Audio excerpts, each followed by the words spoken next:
నా బలం వల్ల నేను జయించాను, నా శక్తి వల్ల నేను జయించాను, లేకపోతే నా సైనిక బలాన్ని బట్టి అని చెప్పేసి ఇలాంటి మాటలు ఏం మాట్లాడలే.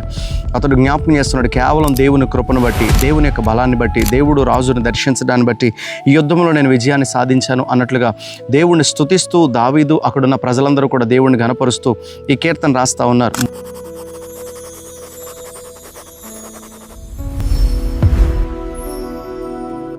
Praise the lord. మహోన్నతుని వాక్కు అనే శీర్షికల భాగంగా ఈ దినాన మరొక కీర్తన మనం జ్ఞాపకం చేసుకుందాం. గడిచిన 20వ కీర్తన మీకు ఇలాగనే జ్ఞాపకం చేస్తూ వచ్చాను. దావీదు రాజు తన సైన్యంతో యుద్ధానికి వెళ్లే ముందు చేసే ప్రార్థనగా 20వ కీర్తన మనం చూసాం. అయితే ఆ యుద్ధం అంతా కూడా ముగించబడిన తర్వాత 21వ కీర్తనను దేవుణ్ణి స్తుతిస్తూ దేవుణ్ణి ఘనపరుస్తూ ఈ కీర్తన రాస్తా ఉన్నాడు.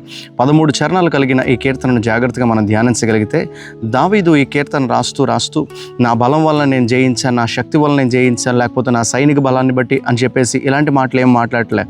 అతడు జ్ఞాపకం చేస్తున్నాడు కేవలం దేవుని కృపను బట్టి, దేవుని యొక్క బలాన్ని బట్టి, దేవుడు రాజుని దర్శించడాన్ని బట్టి ఈ యుద్ధంలో నేను విజయాన్ని సాధించాను అన్నట్లుగా దేవుణ్ణి స్తుతిస్తూ దావీదు అక్కడున్న ప్రజలందరూ కూడా దేవుణ్ణి ఘనపరుస్తూ ఈ కీర్తన రాస్తా ఉన్నారు. 3 భాగాల్లాగా దీన్ని మనం ఆలోచించగలిగినప్పుడు మొదటి 7 వచనాల్లో దేవుడు ప్రార్థించిన వాళ్ళ జీవితాల్లో దేవుడు ఏం చేశాడో, మొరపెట్టినప్పుడు దావీదుకి తన ప్రజలకి దేవుడు ఎంత కృప చూపించాడో రాస్తాడు. 8వ వచనం నుంచి 12వ వచనం వరకు శత్రువుల విషయాల్లో దేవుడు ఏం చేశాడో, ఏం చేయబోతున్నాడో ఆయన ప్రణాళిక ఏంటో రాస్తూ ఉంటాడు.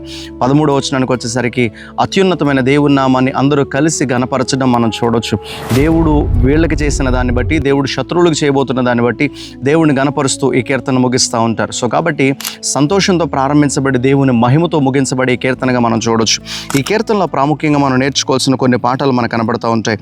మొదటి 2 వచనాల్లో కీర్తనాకారుడు ఇలా మాట్లాడుతూ ఉంటాడు, అతని హృదయ వాంఛను నువ్వు అంగీకరించేతివి అన్నట్లుగా మనం చూడొచ్చు.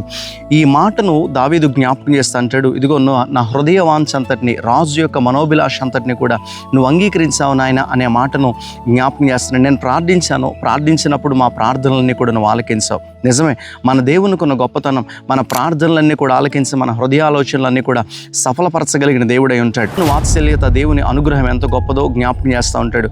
అది ప్రార్థనకు జవాబిచ్చేది అని జ్ఞాపకం చేస్తూ ఉంటాడు. నిజమే కదా, హన్నా జీవితంలో జరిగిన విషయం అదే.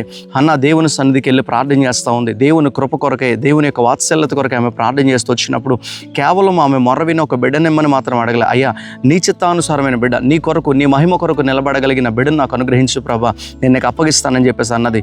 దేవుడు ఆమె హృదయ వాంఛను తీర్చి ఆమె పరిస్థితిని అంగీకరించి తన మనోభిలాషను దేవుడు సఫలపరిచి ఒక చక్కటి శ్రేష్టమైన బిడ్డనిచ్చినట్లుగా మనం గమనించగలుగుతాం. 3వ వచనం నుంచి 6వ వచనం వరకు ఈ కీర్తనను మనం గమనించగలిగినప్పుడు దావీదు ఇలా మాట్లాడతాడు, నువ్వు ఒక మంచి కిరీటాన్ని ధరింపజేసావు ప్రభా, నువ్వు దీర్ఘాయుష్నిచ్చావు ప్రభా, దీర్ఘాయుష్నిమ్మని అడుగుగా నువ్వు ఆయుష్నిచ్చావు ప్రభా, నువ్వు గౌరవాన్ని ఇచ్చావు, నువ్వు ఘనత ప్రభావములను ఇచ్చావు అనే మాట జ్ఞాపకం చేస్తూ ఉంటాడు. కేవలం దేవుడు దావీదుకి ఘనతను మాత్రమే కాదు, విజయాన్ని మాత్రమే కాదు, ఒక ఉన్నతమైన బాధ్యతను కూడా అప్పగించాడు. ఒక కిరీటాన్ని అప్పగించాడంటే, కిరీటాన్ని పెట్టాడు అంటే బాధ్యతను పెట్టాడు, ఘనతనిచ్చాడు, ఐశ్వర్యమునిచ్చాడు, ఆయుష్నిచ్చాడు. ఈ సంగతులన్నీ కూడా దావీదు జ్ఞాపకం చేస్తాడు. దేవుడు ఒక దీవెనను, ఒక ఆశీర్వాదాన్ని దేవుడు మనకి ఇస్తున్నాడంటే మనం గుర్తుపెట్టుకోవాల్సిన మాట, ఆ ఐశ్వర్యంతో, ఆ ఆశీర్వాదంతో పాటు ఒక గొప్ప బాధ్యతను కూడా దేవుడు మన మీద పెడతా ఉన్నాడు. ఎస్తేర్ విషయంలో జరిగింది అదే. ఎస్తేర్ను దేవాతి దేవుడు ఘనపరిచాడు. కేవలం ఘనపరచడం మాత్రమే కాదు, యూదా ప్రజలందరినీ రక్షించగలిగిన బాధ్యతను తన మీద పెట్టి దేవుడు ఆమెను హెచ్చించిన పరిస్థితిని మనం చూడొచ్చు. ఈ రోజున దేవుడు నీకు నాకు ఇస్తున్న సమస్తాన్ని బట్టి, నీకు నాకు ఇచ్చిన ఆశీర్వాదాన్ని బట్టి, ఒకంత దేవుడు నిన్ను నాన్న ఆశీర్వదించాడు, కరెక్టే. ఆ ఆశీర్వాదం వెనుక దేవుడు మన మీద పెట్టిన బాధ్యత ఏంటో మనం గుర్తెరిగిన వారమే. ఆ బాధ్యత నెరవేర్చగలిగినప్పుడు నిజంగా దేవునికి మనం మహిమ తీసుకురాగలిగిన వారం అవుతాం. అయితే కిందకి మనం జాగ్రత్తగా చదువుకుంటూ వెళ్ళగలిగితే 7వ వచనం నుంచి మనం చదువుకుంటూ వెళ్ళగలిగితే ఎలా అంటాడు, ఇంత నాకు దీవెననిచ్చావు, గొప్ప విజయాన్ని ఇచ్చావు, గొప్ప బాధ్యత నా మీద పెట్టావు. అయితే ఇవన్నీ కూడా ఎందుకు ఇచ్చావు అని అడిగినప్పుడు, లేకపోతే ఇవన్నీ కూడా ఇచ్చినప్పుడు దావీదు యొక్క తీరు కనబడతా ఉంది. 7వ వచనం నుంచి చదువుకుంటూ వెళ్తే, రాజు నీ యందు నమ్మకే ఉంచాడు ప్రభా అనే మాటను జ్ఞాపకం చేయడం చూడొచ్చు. దావీదు దేవుడిచ్చిన ఆశీర్వాదాలన్నిటినీ కూడా జ్ఞాపకం చేసుకుని దేవునికి మరింత దగ్గర అవుతున్నాడు. దేవుడు నిన్ను నన్ను దీవిస్తున్నప్పుడు, నీ పట్ల నా పట్ల దేవుడు ప్రార్థనలకించి గొప్ప కార్యాలు చేస్తున్నప్పుడు మనకి దేవుడిచ్చే దీవెన మనల్ని దేవునికి మరింత దగ్గరగా చేర్చేదై ఉండాలి. ఈ మాట ఎందుకు జ్ఞాపకం చేస్తానంటే, చాలామంది ఉద్యోగం వచ్చినప్పుడు, గృహాన్ని దేవుడిచ్చినప్పుడు, వివాహాలైనప్పుడు, దేవుడు ఘనకార్యాలు చేసినప్పుడు అవసరత తీరిపోయిన తర్వాత దేవునికి దూరం అయిపోయేవారుగా ఉంటారు. లేదు ప్రియ దేవుని బిడ్డ, నిన్ను దేవుడు ఎంతగా దీవిస్తున్నాడో, దేవుడు నిన్ను దీవించుతున్న కొలది కూడా దేవుడు నీ ప్రార్థన ఆలకించి నిన్ను నడిపిస్తున్న కొలది నువ్వు మరింత దేవునికి దగ్గర అవ్వాలి. నెహెమ్యా విషయంలో జరిగింది అదే కదా. 52 దినాల్లో వాళ్ళు యెరూషలేము ప్రాకారాలన్నీ కూడా తిరిగి కట్టినప్పుడు నెహెమ్యా ఇలా మాట్లాడుతున్నాడు, దేవుడు మనకింత కృపనిచ్చాడు కాబట్టి దేవునికి మరింత దగ్గరగా మనం బ్రతికే వారంగా ఉండాలి అనే సంగతి అంటాడు.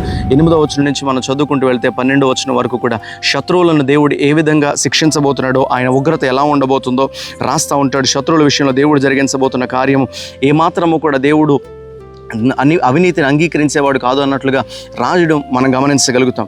సో 13వ వచనం వీటన్నిటినీ కూడా జ్ఞాపకం చేసుకుని 13వ వచనం ఆఖరిగా మాట్లాడుతూ ఉంటారు, ఒక ఉన్నతమైన మహిమని కలగాలి ప్రభా అన్నట్లుగా దేవుని యొక్క మహిమతో ముగించడం మనం గమనించగలగచ్చు. యెహోవా నీ బలమును బట్టి నిన్ను హెచ్చించుకొనుము, మేము గానము చేసేదము, నీ పరాక్రమమును కీర్తించదము అనే మాటను మాట్లాడుతూ ఉంటారు.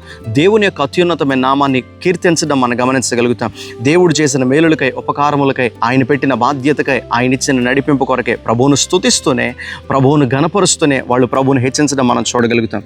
సో ఈ కీర్తన 20వ కీర్తన ప్రభు దగ్గర విజ్ఞాపన చేస్తూ వాళ్ళ విశ్వాసను, వాళ్ళ నిశ్చయతను వాళ్ళు ప్రకటిస్తూ రాస్తున్న కీర్తన అయితే 21వ కీర్తన దేవుడు చేసిన కార్యాన్ని బట్టి కేవలం దేవునికి మాత్రమే మహిమ చెల్లిస్తూ రాస్తున్న కీర్తన. ఎందుకు ఈ మాట జ్ఞాపకం చేస్తానంటే, నిజంగా దేవుడు నీ దగ్గర నుంచి నా దగ్గర నుంచి ఆశించేది ఏదైనా ఉంది అని అంటే హృదయపూర్వకంగా మనం ప్రభువుకు కృతజ్ఞతలు చెల్లించగలుగుతామని, వాళ్ళు దేవుడిని మహిమపరచినట్లుగా నువ్వు నేను కూడా దేవుడిని మహిమపరచగలుగుతామని. నిజమే కదా. ఒకసారి 10 మంది కుష్ఠరోగస్తులు ఏసై దగ్గరికి వచ్చారంట. 10 మంది కూడా స్వస్థపరచబడ్డారు, కానీ ఒక్కడు మాత్రమే తిరిగి వచ్చాడు. ఏసై మాట అడుగుతున్నాడు, మిగిలిన 90 ఏరు నాయనా అని చెప్పేసి అడిగితే వాళ్ళు ఏమైపోయారో కూడా మనకు తెలియదు. కానీ ఒకడు యథార్థంగా వచ్చి కృతజ్ఞత చెల్లించినప్పుడు దేవుడు సంతోషించగలిగాడు. ఈరోజు నీ దగ్గర నుంచి నా దగ్గర నుంచి ప్రభు ఆశిస్తున్నది ఒకటే, మనం చేసే మన వెండి బంగారంలో, మన డబ్బు, మన ఆస్తిపాస్తులో కాదు ఆయన అడిగేది. హృదయపూర్వకంగా ప్రభువుకి మహిమ చెల్లిస్తూ కృతజ్ఞతాపూర్వకంగా నీకు జీవితంలో దేవుడు చేసిన కార్యాన్ని బట్టి నువ్వు ఆయన మహిమపరుస్తూ బ్రతకగలుగుతామని. ఈరోజు నిజంగా నువ్వు కృతజ్ఞత చెల్లించావా? కృతజ్ఞత కలిగి మనం బ్రతకగలుగుతున్నామా? యథార్థంగా దేవుని పట్ల కృతజ్ఞత కలిగిన వారమే ఆయన మహిమ కొరకు మనందరము కూడా జీవిందాం. ఆయన చేసిన ప్రతి మేలును కూడా జ్ఞాపకం చేసుకుంటూ ప్రతినిత్యము ప్రభువును గణపరుద్దాం. అట్టి కృప దేవుడు మనకిచ్చునుగాక. ప్రార్థన చేద్దాం. పరిశుద్ధుడా నీకు వందనాలు. నిజమే, దావీదు నిన్ను స్తుతిస్తూ నీ ఔన్నత్యమును బట్టి అతడు కీర్తన రాస్తూ అనేక సంగతులు జ్ఞాపకం చేస్తున్నాడు. మా ప్రార్థనను సఫలపరిచేవాడు అని, విజయాన్ని ఇచ్చేవాడు అని నువ్వు మాట్లాడుతూ వచ్చావు. విజయాన్ని పొందుకున్న తర్వాత నీ ఆశీర్వాదములను బట్టి మా మీద నువ్వు పెట్టిన బాధ్యతను గుర్తెరిగిన వారమే నిత్యము నేను స్తుతించే వారం ఉండడానికి సహాయం చేయండి. ప్రతి నిత్యము ప్రతి విషయానికై, ప్రతి చిన్న విషయానికై నీకు కృతజ్ఞత చెల్లించే వారముగా మేమందరము కూడా ఎల్లప్పుడూ ఉంటూ నీకు కృతజ్ఞులమై నీకు మహిమ తెచ్చే జీవితాన్ని మేము కలిగండి. నిన్ను సంతోషపరిచే కృపను ఈ మాటలు వింటున్న ప్రతి బిడ్డకు మీరు అనుగ్రహించమని ప్రార్థన చేస్తూ యేసు పరిశుద్ధ నామమున అడుగుచున్నాం మా పరమ తండ్రి. ఆమేన్.